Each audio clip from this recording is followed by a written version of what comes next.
Hello and welcome to the movie podcast spoiler-free review of Marvel Studios' Eternals. My name is Daniel, and joining me today are my fellow Celestials, Anthony. Hello. And Shahbaz. Hello. Oh, I was expecting, because I introduced you as a Celestial, I was expecting like a like hello. We're like, the friendly ones. We're just like, hello. Hey guys, how you doing? How are you guys doing though? Good, man. Good. Doing great today. It's a little chilly outside. We're a little chilly. Into that fall weather. That's about it. That's what I'm doing. It's also because that movie we just watched was hot, so everything else is a little cold next to it. Oh, okay. Anthony, how are you doing though? Wait. When you were asking Anthony though, just let the audience remember that this is the only way to find out how his week is going. Oh, damn it. I forgot. Yeah. This is the only way, because he won't tell us on next Monday's episode. But Anthony, yeah, tell us. I'm doing well. Good. In case you were wondering how Anthony was, as always, he is doing well. But of course, as always, you can catch a brand new episode of the Movie Podcast every single Monday, and watch out throughout the week for review episodes just like this one and all the latest movies and series. Make sure you follow us at the Movie Podcast on Instagram, Twitter, TikTok, and Letterboxd. And don't forget to leave us a 5-star review on Apple Podcasts, join our Discord, and write into the show at hello@TheMoviePodcast.ca. Check out our show notes for all of those links and more. A quick announcement, really my only announcement, is to just listen to the Movie Podcast feed. That's it. You know, make sure you're listening to our brand new episodes. We have some new episodes out right now. Depending on when the embargo drops for this movie, maybe we'll have more episodes out. So make sure you check out the Movie Podcast feed. And of course, make sure you're following us on Instagram and Twitter. But today is all about Marvel Studios. Let me correct myself. Chloé Zhao's Eternals. This film stars Angelina Jolie, Don Lee, Richard Madden, Gemma Chan, Lauren Ridloff, Kumail Nanjiani, Salma Hayek, Tyree Henry, Kit Harington, Lia McHugh, and of course is directed by Oscar award-winning Chloé Zhao. Sorry, I corrected myself one more time. It still feels surreal that we've watched this movie, but we just want to say thank you to our friends at Disney for inviting us to watch this film. And if you're listening to this, we also have coverage out from the press conference for Eternals. So if you want to learn more about the press conference and some more behind-the-scenes stuff, make sure you check out that episode of the Movie Podcast. This film is out in theaters November 5th, 2021. Finally, after over a year of waiting for it, it is finally here. I still don't believe we've watched it, but Shay is going to tell you more about it. Marvel Studios' Eternals welcomes an exciting new team of superheroes to the Marvel Cinematic Universe. The epic story, spanning thousands of years, features a group of immortal heroes forced out of the shadows to reunite against mankind's oldest enemy, the Deviants.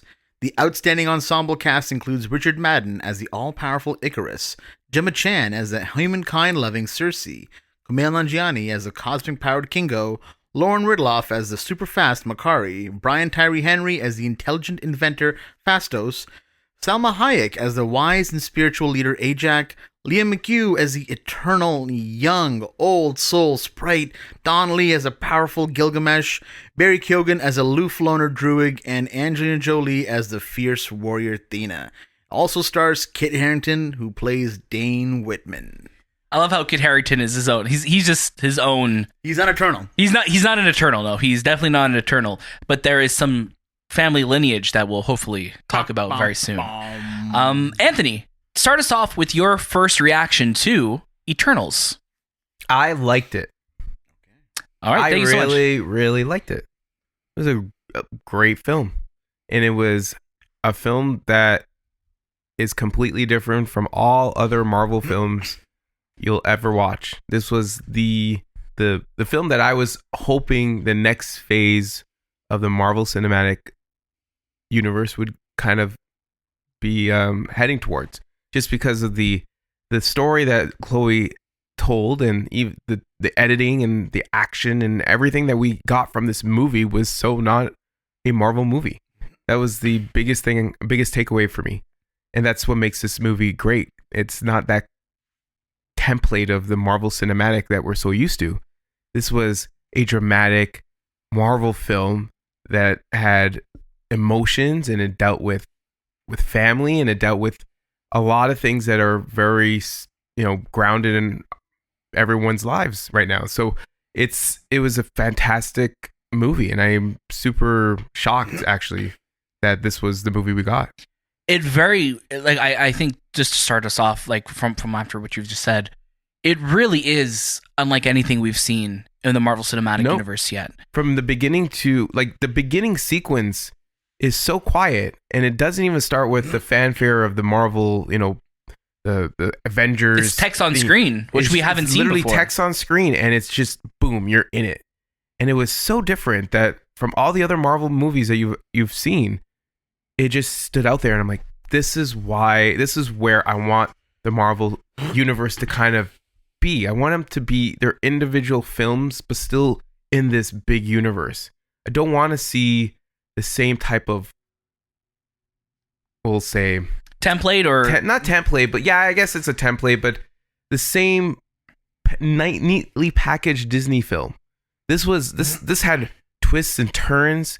It had dramatic moments, visuals. It was that very were mature. very like something that you would have seen out of an independent film. A lot of the cuts reminded me of like a Terrence Malick film, and it gave me feels of a Chloé Zhao Nomadland film. Nomadland. Yeah. Nomadland, yeah. But yeah, there's a lot of difference in this movie that you've never seen before. This is not your typical comic book Disney Marvel feature. Production. Yeah, it is not. It's so different. I definitely got vibes while watching this movie of Blade Runner, of Interstellar, of like this just big, like I always, like something when we were watching Nomadland, I remember saying, Chloé Zhao loved showing off like a big sky. Mm-hmm. And the cinematography in this movie is gorgeous. This film, like, even just story-wise, yes, it's different, but even just visually, this feels like a different visual language within the MCU. And I was really enthralled the entire time. It is a longer film, but I think this movie, what it does with that length is that it establishes every single character. You have a big team of characters here. I think Shay's still reading off the cast list for this movie. It's true, I am. You have all of these different characters who are spanning literally thousands of years, and this movie's taking the time to establish who they are, what they're all about, the stakes of their story, and like just what they want in life now. And I think that's so great. And I think Gemma Chan, who we've seen in the MCU before in Captain Marvel, leads this film, and she is just wonderful throughout. She is just mesmerizing performance throughout, and I like her and Richard Madden and everyone in this film. This is a stacked cast. This is probably one of the best casts we've ever seen assembled in a Marvel Studios project outside of an Avengers movie. And everybody has their moment to shine multiple times, and they deliver. Shay, where are you with this film? Yeah, similar to you guys, this is a movie that Marvel fans, or a lot of, I guess, critics of the Marvel Cinematic Universe have been asking for. Where it's a totally different kind of movie. It feels more mature. This is the first Marvel movie that I think that we've seen with an actual sex scene in it. Like, there is an actual act of sex. Other than the first Iron Man movie, where it's more just kind of them rolling around. But this is an intimate moment. Yeah, and that was played for more comedy, right? Yes. So whereas this one, that's when I was like, oh wow, they're taking this to that point where they're embracing the age of the fans. They're kind of growing with it, which is why I think this is one of those movies that, if you're a big fan of the MCU, you either may be on board or just off board. And it's going to be kind of like how when Harry Potter and the Prisoner of Azkaban came out, and that was a mature film, great comparison, darker tone. It took the films into a different area altogether, and then they pivoted back to what I guess they wanted. That's kind of what this movie's going to be like. It's going to be that pivot that's going to be like, this is where Marvel can go. Are you guys on board with this? It's very mature. It's very grounded. And it has some amazing visuals and some amazing cast members that are just stealing every scene. My only issues that I really have with this movie were at some points it can feel a bit slow. But I think that's just the nature of the pace of the film, and it works for this movie. But overall, everyone was so much fun to watch. There wasn't anyone annoying in it. There wasn't anything that felt kind of misplaced. I think in terms of a villain, it's hard to say the deviant villain that we kind of got to see was memorable at all, or someone that really made an impact. Right. Because introduced pretty much late into the movie, and also only having maybe a couple of minutes here on screen, whereas there are other villains to kind of keep track of in this movie as well. Yeah, there's other threats, let's say. Yes, the deviants are what bring the team together, but like with any family, there's going to be things that happen, right? And I think this movie does a really good job of not having a traditional villain. And this is a second film in a row now where Shang-Chi, yes, there's he's a villain, but he's also somebody who just feels like he's trying to save his wife. Where this one, it's kind of, this is what I think what Marvel's starting to do really well. It's like, let's have a villain, but let's make what they're fighting for be something you understand. Not just, I'm world domination, let me snap away half the universe. Or even then, he was like built up and well, I'm blanking on the word right now. Like there was I guess. No. I was talking about like Thanos because I'm making the Thanos reference. He was at least you understood where Thanos was coming from, but I'm like what I'm saying with Celestials, you understood where these characters are all coming from. Yeah, and I think everyone. I'm thinking to everyone's performance of this film. I think everyone has their moment to shine throughout. Yeah, it's an interesting way of telling a story because it is not, the villain is not this. It's not the main part of the story. This is not why they're there. No, it's not. Like they're there for a reason, but you don't know that, and they've been there for 7,000 years. Their existence is almost beyond that. The thing they're trying to overcome, right? Yeah. So it's such a different type of movie that you've never seen before, and it's okay that it doesn't have this big ass villain that's supposed to like bring this team together again. It's more of like family and the drama that came from it, and where they came from, and who this movie really showcases how, and Shay, I think you said it, how small the problems of the previous Marvel cinematic movies actually had. Like this is a grander scale. They're gonna showcase how the world and these universes actually became. And when you see these beings, these Celestials, they're huge. They're like the size of a galaxy itself. They're big, like things. I don't know what they are. They're like you can't even say like they're like the size of buildings. They are the size of planets. Yeah, and like it's funny. This is there's a shot of the Celestial's name is Arsham. His size, like there's a shot of him that's like, man, very Galactus feeling. We also got that Galactus kind of tease in What If recently as well too. And Shay's said "what if" in a very funny way. And it's interesting. I'm like, man, like, are we ever going to see Galactus in the world? Is Galactus celestial? But even then, I think Marvel's doing such a good job with these characters that we didn't know who they were before. Because at least Galactus is kind of like a known entity at this point, where no one really knew what the Celestials were. And now we're seeing them being integrated into the MCU and integrated really well, and given a language and given a tangible feeling to them. And I don't think Chloé Zhao is going to get enough credit for this movie because she's, along with being a director, wrote the screenplay of this film. And this is her first real action oriented film, and she did a fantastic job directing action sequences. I thought when there were parts where they were fighting, they were really well done. Because at points I'm like, man, this is kind of like the Justice League that we 100% thought that, yeah. Because Icarus is very Superman-like. He has the eyes, he flies, he's the more powerful being. And then there are characters who can run really fast. And there's Angelina Jolie's character, who is Athena. Without the A. Without the A. Who's this god of war, character who she just dismantles people. That's all she does. She gets to a point where she can't even recognize friend from foe. And she was so good in it too. She's so beautiful. Good.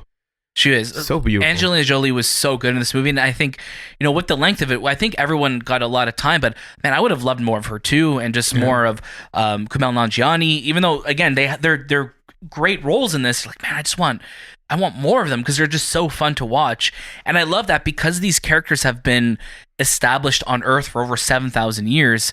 They make reference to all the different kind of legends that come from them, right? Like where they were talking about like, oh, like Icarus, like flying like that Icarus, like the tail of Icarus, like flying too close to the sun. And Sprites is like, yeah, like I told that story while I was in Athens one time, and it's just funny. You see how like, oh, like almost like how Thor was like that mythology, the mythology. And they even make a Thor joke. They make a Thor joke too. Like you see that in here, and then you also get references to the larger MCU with, I guess, smaller MCU technically based on what they're dealing with, but with the Avengers, Captain Rogers and Tony Stark being gone, and Thor we had a joke of as well too. They also make a good point in addressing why didn't they help during the whole Thanos invasion, like what happened, what was going on, and why weren't they there. So it was really well explained, and in my opinion, I was on board. I totally got it. I'm excited to watch this movie again. I want to watch it in IMAX. Yes. I really want to see the colors pop. Definitely more of a goldish tone to this film than anything else, but there's some beautiful shots in this movie. Extremely beautiful, especially when we go back to going back to the time of Babylon, and we're looking at all those years, and we see like Mesopotamia, and just the natural like look of things is so beautiful. And again, not that we don't get that in Marvel films, but this film feels, yes, it's so grand, but it's also so grounded in just this realism, and it just looks so beautiful. And I just love the way the Celestials' light and the Eternals' powers just kind of all complement one another as well too. Just absolutely beautiful. Ben Davis, the cinematographer of this movie, Ramin Djawadi, the composer who's making his return to the MCU after composing Iron Man 1.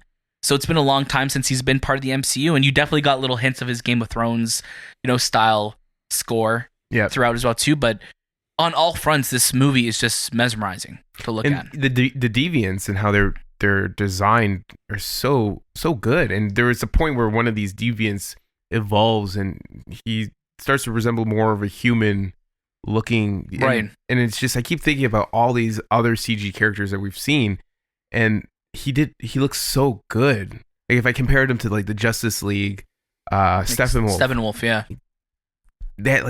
That doesn't even compare to which Steppenwolf though, Snyder cut or OG? Even both. Like I got you. It just looked good. Like because he wasn't supposed to look humanoid, good. Right? Yeah. He also, I think they did a good job with how to light these characters, right? Because a lot of the times when we're seeing them, we're not seeing them in as much daylight scenes as where it's more nighttime. So they just have like this nightmarish looking like malice to them. So they're really like creepy looking. They're really, really creepy looking, and you could definitely tell. Chloé has inspirations from like the different manga and anime that she said that she was reading and watching while working on this. That opening sequence, did it scare you a bit when it came out of the water? Oh my god! Oh my god! Like, terrifying! What the hell? Yeah, and I that's did not expect that. You made that Justice League reference, Anthony, and I definitely got those vibes whenever they're fighting together because they complement each other so well. Yeah. Especially in that opening sequence, we just see them. We see Icarus flying in. We see Kingo. Right, just like kind of shooting his finger guns, and then you see everyone just kind of teaming up together, and it's like, man, like this is why is Richard Madden like? Why are we? There's also a lot of DC Comics references in this movie too. Yeah. But why is Richard Madden being the Superman that we've always wanted to see? It's interesting because this movie, every single character gets their own time to shine, but they're all complementing each other really well. That I wouldn't be surprised if we get individual shows about these characters down the lineup in Disney Plus.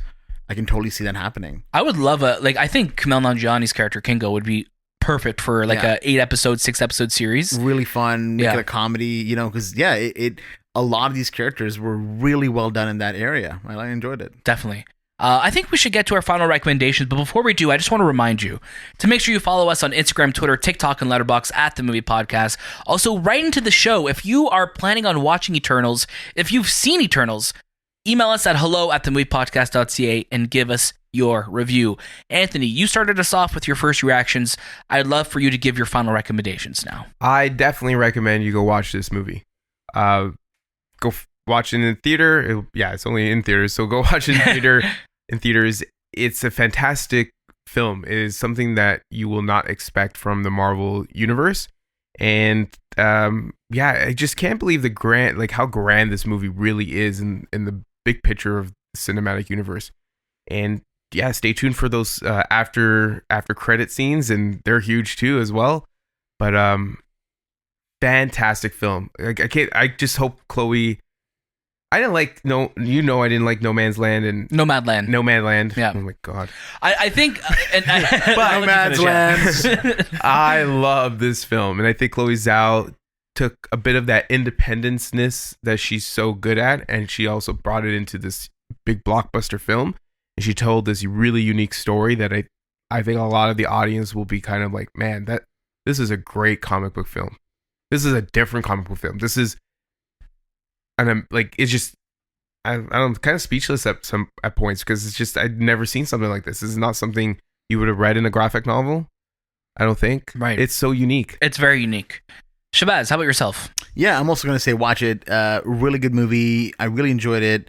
I think in terms of Marvel, this is the step in the direction that Marvel needs to move towards to keep itself fresh. And this will be an interesting movie going forward, especially during awards time. I feel like we're finally going to start to see the respect that superhero movies need to get. Definitely. I'm going to round us off. I'm going to say watch it in IMAX, go to the theaters, check it out. Bit of a warning too. This is probably the most mature Marvel film, and I say that in the sense of just subject matter, but also just the way it's paced and the way the drama is, and like Shay mentioned, like it's a little sensual nature that was shown off in the film as well too. So I'm going to be curious to see how kids respond to this one, because it's not really a kid's movie. This is really one of the first Marvel films that I feel is a lot more catered to an older audience. So go in with that in mind, but go in knowing that you're going to get one hell of a great film. Definitely watch it. Thank you so much for listening to the movie podcast review of Eternals. Don't forget, you can catch a new episode of the movie podcast every Monday, and watch out for our review episodes and all the latest movies and series. We will be talking in spoilers about Eternals after it gets its full public release, so look forward to that later on the movie podcast feed, and make sure you follow us on Instagram, Twitter, TikTok, and Letterboxd, and check out our show notes for all of those links and more. That was This Time with the Movie Podcast, and we'll see you next.